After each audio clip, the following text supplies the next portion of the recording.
tout le monde, on se retrouve cette semaine dans une vidéo par rapport au hygge. Je vous en ai parlé la semaine passée puis je pense que vous avez bien aimé le sujet. Présentement, je suis à mon chalet dans la chambre de mes parents. Puis aujourd'hui, le sujet que j'aborde en fait, c'est comment créer un petit sanctuaire, un véritable cocon doux, un endroit en fait où pratiquer le hygge chez soi. Je trouvais que la chambre de mes parents était l'endroit idéal pour vous parler de ça parce que la décoration représente à peu près tout ce qu'on peut créer pour que ça devienne encore plus hygge. Non, c'est pas ma chambre, c'est la chambre de mes parents, mais elle est tellement belle, j'adore être ici. Dans cette vidéo, je vous parle de comment créer votre propre petit cocon doux en 7 points vraiment simples.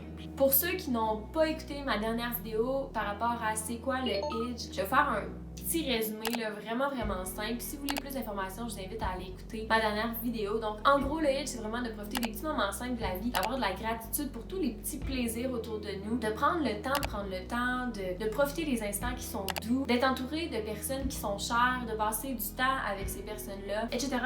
Donc vraiment, c'est la douceur, le cocooning, tout ça qui est mis de l'avant.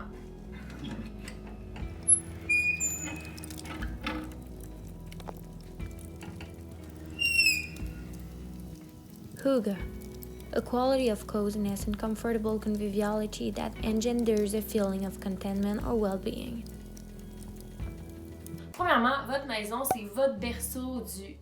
Donc, c'est important que votre maison soit confortable, épurée, avec une ambiance qui porte à la détente, qui vous invite à passer un bon moment seul ou entre amis. C'est là où est-ce que vous allez vous faire un petit coin qui est plus douillet que le reste de la maison, un endroit où est-ce que vous allez avoir envie de passer plus de temps de cocooning dans ce petit coin-là. C'est votre petit cocon de douceur. Comment décorer ce petit coin-là qui va être hygge pour vous? Premièrement, c'est d'y inviter la nature dans votre cocon parce que ça fait toujours du bien d'aller prendre une bonne marche en nature, de profiter en fait de toute la nature autour de soi, d'aller faire des activités extérieures, tout ça. Faut que notre petit coin qui est hygge nous rappelle ce qui nous fait du bien comme la nature. Donc en mettant des plantes à l'intérieur, en mettant des objets qui ont des textures qui sont naturelles, qui nous ramènent à nos valeurs de la terre, comme par exemple du bois comme ici, donc des objets naturels, des textures naturelles, des meubles en bois aussi, c'est tous des éléments qui vont rendre votre petit coin encore plus confortable, qui vont vous rappeler aussi ce qui vous fait du bien, donc la nature. Pour véritablement créer comme un cocon de bonheur, c'est important de prioriser des textures qui sont douces, comme des coussins mous, des couvertures qui sont soft, que vous allez avoir envie de vous enrober à l'intérieur, des coussins de poils ou des coussins en Suède, bref, toutes des textures qui au toucher vont vous faire sentir bien. Puis pour les rideaux par exemple, ça pourrait être un voilage parce que ça l'inspire à la légèreté, ça rend l'ambiance pas du tout lourde, mais au contraire très légère. Par contre, tout ça, je crois qu'il faut y aller avec parcimonie. Il y a du monde qui vont trouver qu'il y a trop de coussins ici. Moi, personnellement, chez moi, j'en ai pas de coussins. Donc, ça dépend toujours de votre rapport avec le minimalisme, puis avec la consommation, puis votre rapport aussi avec qu'est-ce qui est épuré ou non. Allez-y avec ce que vous aimez, puis comment vous voulez disposer les objets dans votre petit coin de bonheur.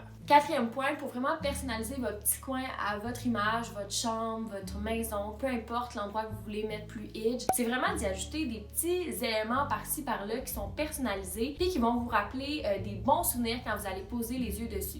Donc ça peut être aussi simple qu'une photo d'un voyage que vous voulez encadrer, une peinture d'un être cher, ça peut être, je sais pas moi, un bon livre que vous avez vraiment lu dans une passe qui était peut-être plus difficile dans votre vie, puis qu'à chaque fois que vous regardez ce livre-là, ça vous rappelle à quel point vous êtes fort puis que vous avez passé à travers cette passe qui était difficile de votre vie. Ça peut être aussi des objets qui ont une valeur sentimentale pour vous, que vous n'êtes pas capable de vous débarrasser, mais que justement à chaque fois que vous regardez, ben, ça vous donne le sourire parce que vous les aimez beaucoup ces objets-là. C'est vraiment d'y aller avec un certain équilibre. Tu sais, moi je prends beaucoup de pas tout garder nos choses, mais de garder quelques souvenirs par-ci par-là qui vont vous faire du bien. Ben, je pense que c'est l'essentiel. Donc d'en mettre un petit peu dans votre coin là, pour que ça vous fasse du bien puis que ça vous rappelle des bons moments, ben, ça rend le tout encore plus confortable et hygge. Je vous en parlais dans la dernière vidéo, l'éclairage est super important pour les Danois, ils détestent les néons. Donc pour que votre coin soit encore plus hygge, ça va être d'ajouter en fait de l'éclairage qui va être justement confortable. On évite les néons, on y va pour des ampoules qui sont plus orangées, qui vont apporter une lumière qui est plus tamisée, plus douce, comme par exemple les petites lampes qu'il y a derrière moi. Ça peut être une petite lampe de chevet à côté de son lit qui va nous donner envie de lire un bon livre de temps à autre, que quand on va ouvrir, ça va pas être dur pour nos yeux, ça va être juste plus doux, plus le fun.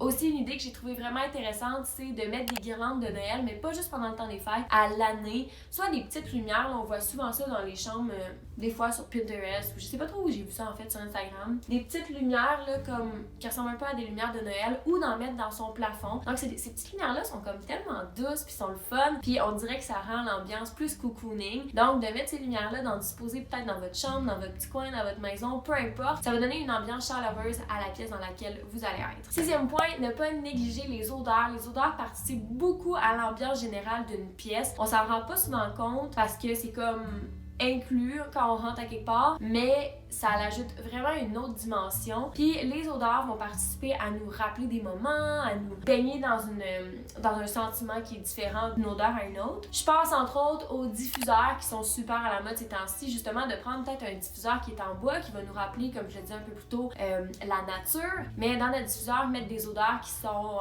douces, comme par exemple la lavande, qui est une odeur qui détend beaucoup. Sinon, des odeurs qui sont un petit peu plus pimentées, comme citrouille épicée. Des odeurs que vous aimez, ça peut être aussi un pot pourri avec des bâtons de cannelle, des agrumes, toutes sortes de choses qui vont donner une bonne odeur à votre pièce. Ou encore, ça peut être aussi un sent-bon, mais moi je trouve que c'est vraiment important de garder ça le plus naturel possible. Pour ça que je prioriserais les huiles essentielles ou les bougies à la cire de soya, fabriquées soi-même dans le meilleur des mondes. Ensuite, les Danois mettent vraiment l'importance sur le fait d'avoir un divan qui est comme confortable, qui est à notre goût, qu'on aime beaucoup. En passant, je parle vraiment du nez, là, je suis désolée, mais genre j'ai un gros rhume, puis un gros rhume, ça dit un nez enrhumé. Donc, il faut que votre divan vous inspire à vous asseoir dessus, à vouloir faire des siestes, à vouloir s'y asseoir avec d'autres personnes. Moi, ce que je vous conseille, c'est vraiment de l'essayer avant de l'acheter pour être sûr que ça correspond vraiment à vos critères puis qu'il soit confortable, parce qu'on va se le dire, il n'y a rien de plus chiant qu'avoir un divan qui est dur comme de la roche, en cuir, frette, puis que ça ne tente pas de s'asseoir dessus. Alors, le divan est un incontournable pour votre décor Idge qui doit être confortable et génial à s'asseoir dessus. C'est pas mal ce qui fait le tour des 7 points pour créer votre véritable petit sanctuaire chez vous. L'idée de la vidéo, c'était pas de vous inciter à consommer. Je vous propose plutôt de prendre ce que vous avez chez vous, autour de vous, pour rendre l'ambiance encore plus confortable, quitte à des fois changer des objets de place, des coussins qui sont dans votre chambre, les amener sur votre divan, etc. Ou sinon de regarder sur des plateformes usagées, voir si vous pouvez pas trouver chaussures à votre pied. Puis si jamais vous étiez dans un moment de rénovation, ben ça va être le moment idéal pour peut-être incorporer des trucs qui sont plus Idge à votre décor, qui vont faire en sorte que vous allez avoir des moments qui sont plus doux à l'intérieur. Comme je le disais dans ma dernière vidéo, faut garder en tête que c'est pas les objets qui font que votre moment va être hygge, c'est vraiment votre état d'esprit. Puis le hygge, c'est justement un état d'esprit, c'est à l'intérieur de nous-mêmes. Donc c'est pas les objets qui vont faire en sorte que vous allez être en paix, que vous allez être bien, que vous allez ressentir ce sentiment-là, mais ça peut juste contribuer à rendre l'ambiance plus favorable à ce que vous vous sentiez encore plus Idge. J'espère que vous avez aimé la vidéo, puis si c'est le cas, n'hésitez pas à me le dire en commentaire. Et on se dit à la prochaine pour une autre vidéo. Bye tout le monde!